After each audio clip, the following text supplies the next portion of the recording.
Hello, and welcome to today's episode of The Ways of the World, where we focus upon a different country and culture and discover the different ways of the world through the lenses of Villanova students and faculty.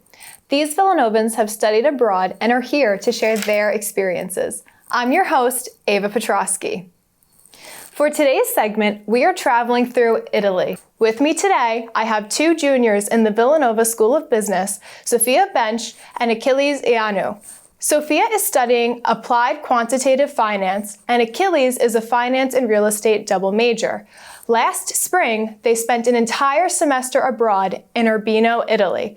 It is my pleasure to introduce Sofia and Achilles to share with us their experiences. I really can't describe Italy nothing more than just it was absolutely beautiful in terms of the scenes where we'd wake up, walk out to the town, grab a cup of cappuccino or a pastry and walk to class. It was beautiful.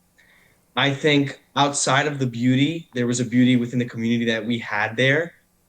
We were with another 28 students and we ended up building a family that I personally think, and I believe Sofia can also agree, became a family by the end. And these bonds are something that we're taking on for the rest of our lives. Yes, I definitely agree with everything that Achilles said. It was honestly a surreal experience. Every day I woke up and I couldn't believe that I was in Italy, just seeing all of the beautiful sights, the beautiful architecture, eating the delicious food. It just honestly didn't even feel real. Now, did either of you know anyone coming into the program, or was everyone kind of strangers to each other? So for me personally, I only was really close with my roommate, and we both didn't really know a lot of people going in. So we grew our bond throughout the trip, but then I also made, as Achilles said, so many other close new friends, and we continue to spend time on campus now that we're back. Like, I didn't really even know Achilles before going, and now we're really close friends. So Yeah, I'd agree. I did know my roommate going in. I've known him since kindergarten. So that was kind of cool to like travel the world with him after being in high school and in middle school and elementary school with him. I did know a few other students and I knew students who knew nobody going in. So, and besides me. So I think that that was really amazing how by the end, everyone was so tight knit and close. Yeah, a nice mix. That's awesome. So tell me a little bit more about the academic program that you traveled with. Sure. So first off, the main focus within our business curriculum was a class that was actually worth 6 credits. It was split between a management class and a marketing class, and it focused on one huge consultancy project with a gelato company called La Romana, which spans across Italy, Vienna, all these different countries within Europe.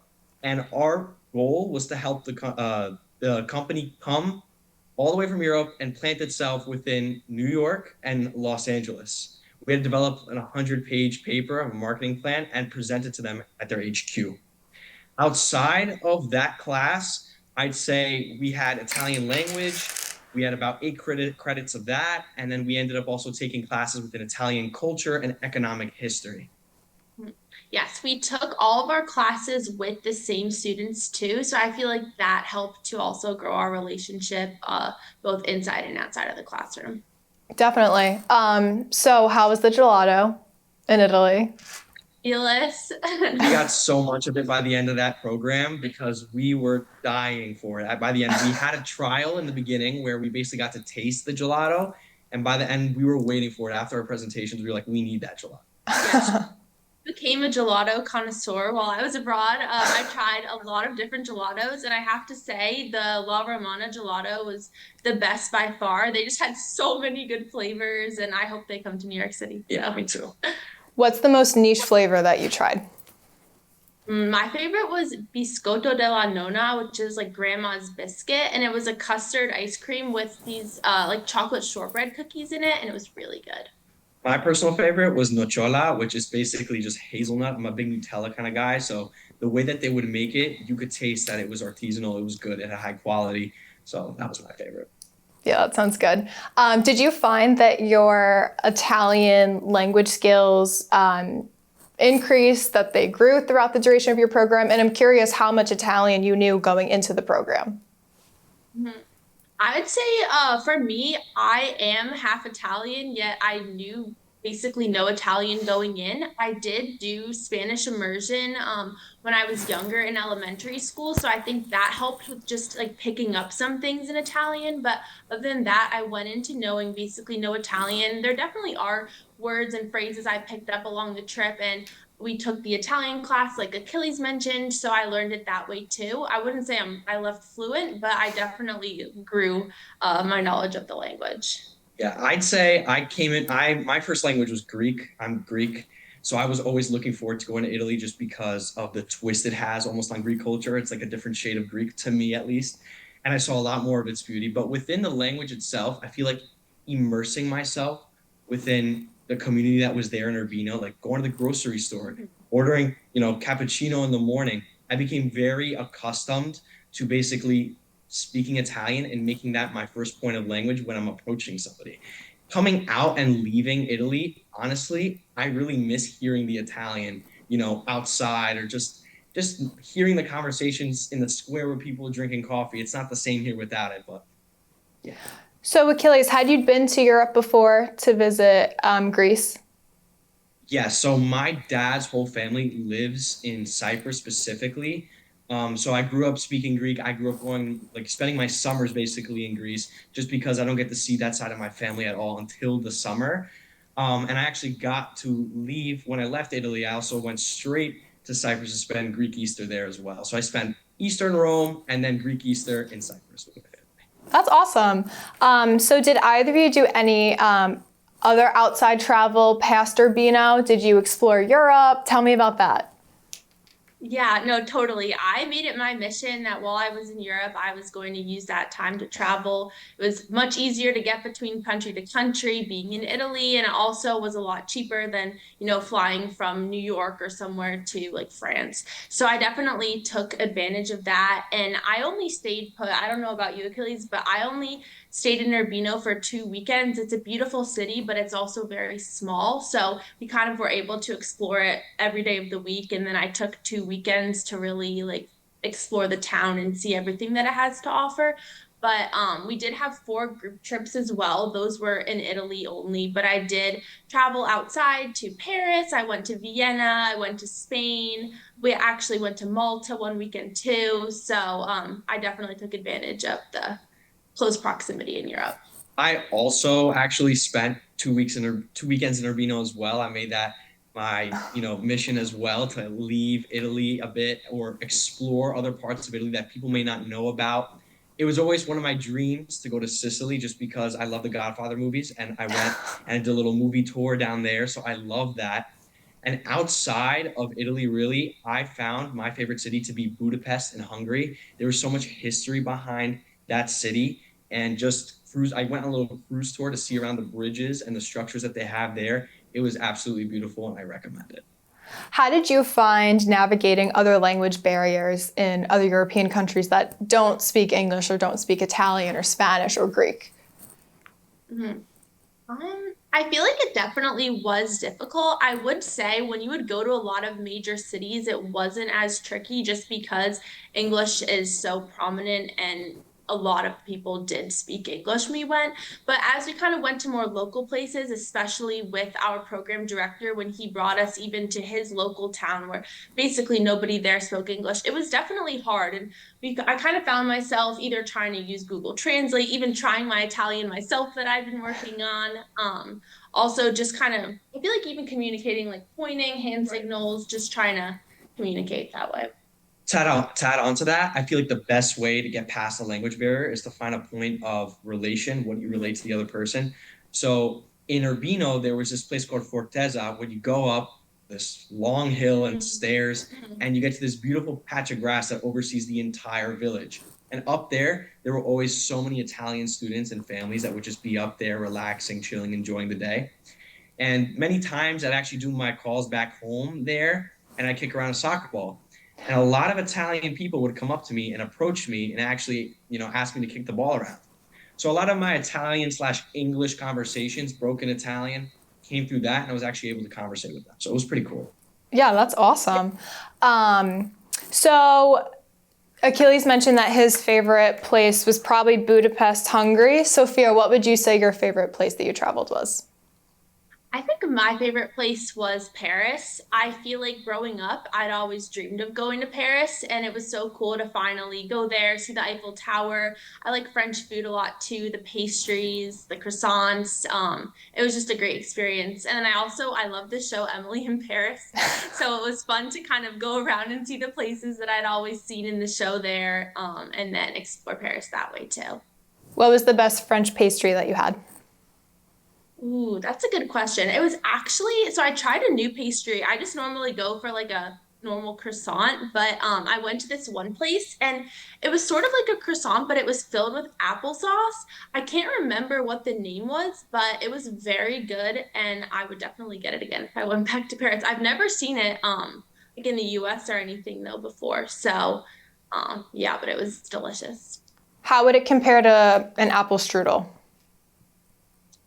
It was like more like I feel like I think of apple strudel as almost like still having some like apple chunks in it, but it was literally like just applesauce in the middle. So it was like Ooh. very almost like jelly, but like applesauce filled pastry. Okay, super interesting. Now going back a little bit, you mentioned that the head person of your program would bring you to his hometown. Where was he from? So basically, he was located within the region called Montefeltro, which is within the larger region Marche. It was honestly like this small little town in central Italy. They seem to have like a really nice community there where they basically have this, region soccer team that they would all go to. There was fans for a region soccer team that they'd play on like every Sunday. It's a pretty competitive league. Like they're very into it. They had a lot of pyro and they had chants for their own team. So basically we got to experience a game or two. We saw the passion that they had for it. And I love soccer, so that was really nice to see. And after the soccer game, there's like this bar-ish slash playground area where they would bring their kids and their families to just enjoy music, enjoy a meal, enjoy a drink, and have a good night after the game. And we got to experience that, and we had a little bit of a party and aperitivo there as well. Oh, Yes, that's the awesome. highlight all of our like group events, I would say for me was our group dinners. We had the best. Like you wouldn't even believe the spreads. We would get there and they would bring out the cheese, they'd bring out the meat, they'd bring out some bread, and then we'd have our like first course of a pasta, but it wouldn't be just one pasta. There'd be like three different pastas. And then they would bring out the meat with the potatoes and the vegetables. And then we would have like two or three desserts. Like it just the food kept coming. I would leave so full, but it would be so good. It's probably some of the best food I ever had. Yeah, I'd say I was so shocked when I heard, yeah, we have a 7-course meal tonight, and it would just be the best. We'd be eating and just talking and laughing for like literally 4 hours straight. Yeah, so you had to like camp out. You would do it at like 7:45, and we wouldn't leave till like 11 Yeah. sometimes.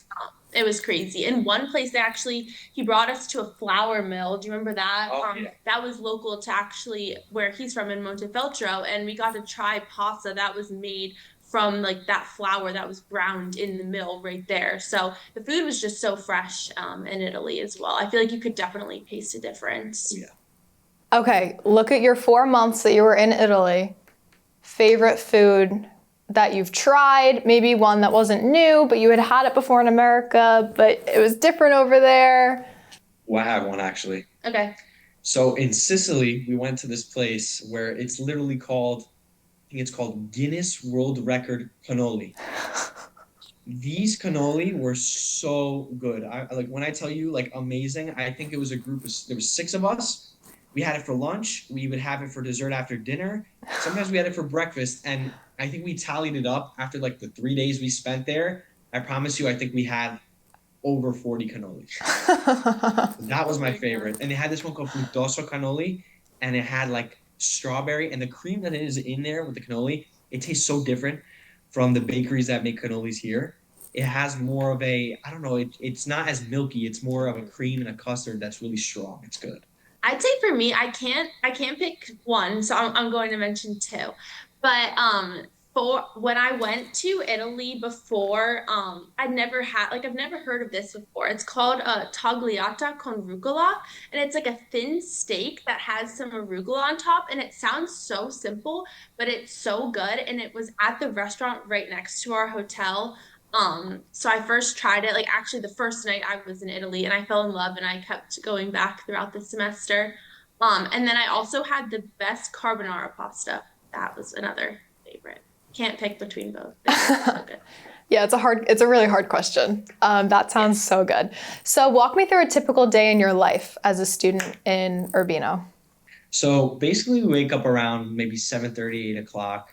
Walk downstairs. If I had enough time and didn't sleep in, I'll go pass by a cafeteria. It was this place where you could sit outside, and basically order cappuccino, order a pastry. I'd get like a cornetto, which is a croissant with Nutella, enjoy that, and then walk over to class. I'd say we'd have 3 classes a day, and they were Hmm. each 2 hours. Hmm. So it was a pretty long day in terms of that. It would range from like Italian language to our global political economy class, and then our marketing or management class, depending on what day it was. So we'd have those classes, but in between, so after the first one, we'd have lunch at this place called Mensa, which is pretty much like an Italian dining hall where it was awesome because you had like almost like these Italian grandmas serving you the food. And honestly, we all would have lunch all together all the time. Hmm. And even if we didn't want to go to Mensa, we wanted to switch it up a little bit. There was always, a pizza shop. There was a shop that had these amazing sandwiches, which is also, they had one named after Wildcat for Villanova because they know Villanova students come to the town. So those were two big spots. And then I'd say after class, we just spend time doing work. At least the guys and my friends, we would have this room upstairs in our hotel room where it was like a common room where we'd all meet up, do work, hang out, and it would just be the best nights. And if we wanted to go out, we'd go out to a bar downstairs, literally right outside of our hotel, and just stroll around the village. My only difference is I would try every day to walk to the top of the town at that fortress that Achilles was talking about because the view was honestly just so beautiful and breathtaking, and I wanted to be able to see it as many times as I could before I left. And don't forget karaoke. I forgot Oh, karaoke. yes. Every Wednesday we had karaoke at this place called Bosm, and it was awesome. Mm. Did you stay in a hotel? What were your living arrangements for the program? Yeah, so we all actually stayed in a hotel, all 30 of us Villanova students. The hotel wasn't open to the public, it was just us. So there were three different floors on the hotel, and everyone just stayed either in singles or doubles. And then in the basement of the hotel is where some of us had our Italian class, and then once a week we would have what we called our conversation class, where students from the University of Urbino who wanted to practice their English actually came and spoke with us, and we did different events. Like a couple times we played some games. We did, what else We did we sang do? songs. We had to Yes. learn like lyrics of an Italian song, and we were Uh-huh. split into two teams, and the huge group that would do better would win the competition, and it was getting really competitive. It was a lot of fun. Yes. But yeah, we stayed in the hotel, and yeah. Yeah. How did it feel to be abroad for such a long period of time? Were there ever moments where you felt a little homesick or like tell me about that? Do you want me to go? You Okay. can, Um, I think for me, it definitely was a long time to be away. I missed my family and my friends back home. But I also think that it was such a short period of time and I had so much to keep me busy that there were a lot of distractions, and it's not like I was always like missing and thinking about home kind of thing. Like I definitely missed everyone, but I thought that it was a good amount of time to be away and explore, and I enjoyed it. Yeah, I agree. I think we were a lot more busy than we thought we were going to be going abroad. That consultancy project did take a lot of time and it Mhm. was a lot of group work. So even through our like trips, we had to meet up sometimes and just get our work done on the train. So we were very busy. I have a long-term, long distance girlfriend back home in New York because I'm from New York.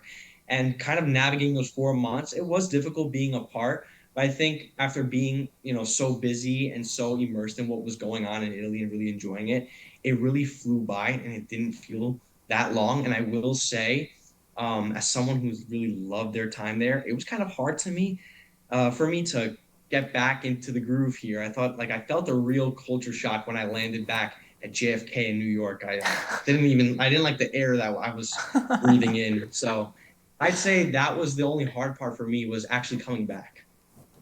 I think too, like with all of our technology and being able to text and FaceTime, it makes it a lot easier too than just kind of like falling off the grid for 4 months kind of thing.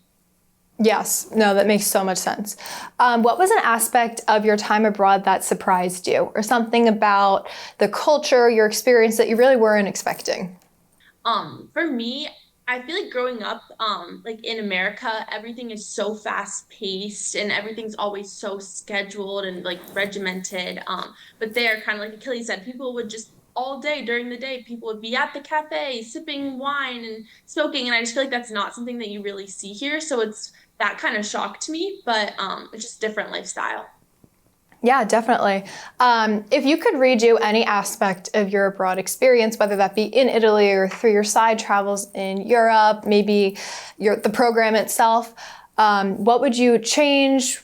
What would you alter? Anything like that? I kind of keep my motto of living with no regrets, and I feel like I did a pretty good job of absorbing every moment. I've had experiences before abroad where I've looked back in hindsight and said, wow, I really should have absorbed and enjoyed every single moment of that experience. And I feel like when I was abroad, I went in thinking that I need to absorb every experience, and I did. And I really missed the Italian friends and the directors that we had there. We all became very close. So I always appreciate, the little extra step or getting out of my comfort zone that I did, because I don't think I'd ever get that experience back. So it's priceless to me. I think for me, like I wouldn't say I have necessarily like a big regret or anything, but I really wanted to actually go to Greece. But the flight timing never worked out with the local airport. We flew out of Bologna, which is a smaller airport. So in coordinating with class schedules and travel time, I was never able to go. So I really want to go back and do that. I actually agree with that. That I wanted to go with my other two Greek friends to actually like give everyone a tour and be like their translator in Greece, because that would have been really cool. I agree. And we kind of missed out on that opportunity. And I would have actually loved to take the professor that we had there, because we also were close with him, and the director, because I feel like they would love it as well, especially if we were there helping them out. They'd be able to navigate Greece with no better tour guide. Yes. Yeah, you really can't do too much side travel. There's just so many places to go. Now, suppose you were asked to make a trailer for Urbino. What are some absolutes that must be included in this trailer to showcase Urbino?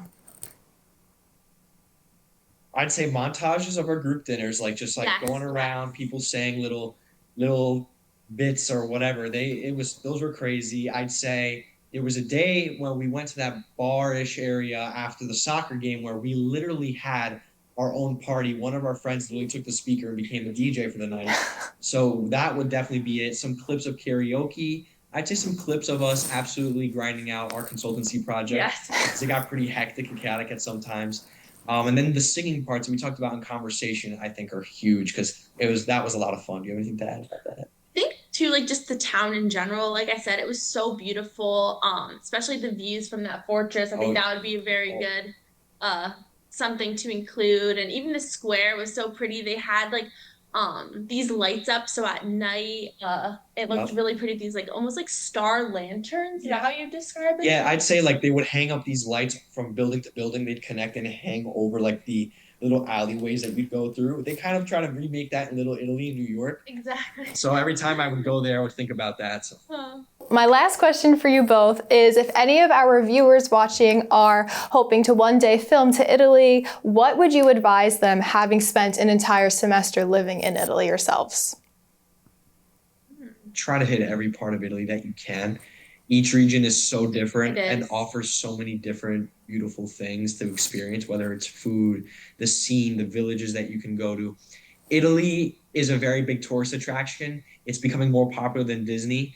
That doesn't mean you need to always hit the Rome, which is beautiful, the Florence, which is beautiful. There's these little towns that you wouldn't believe the beauty that's being hidden within Italy. So just travel Italy, and don't be afraid to travel to a town that you don't know the name of.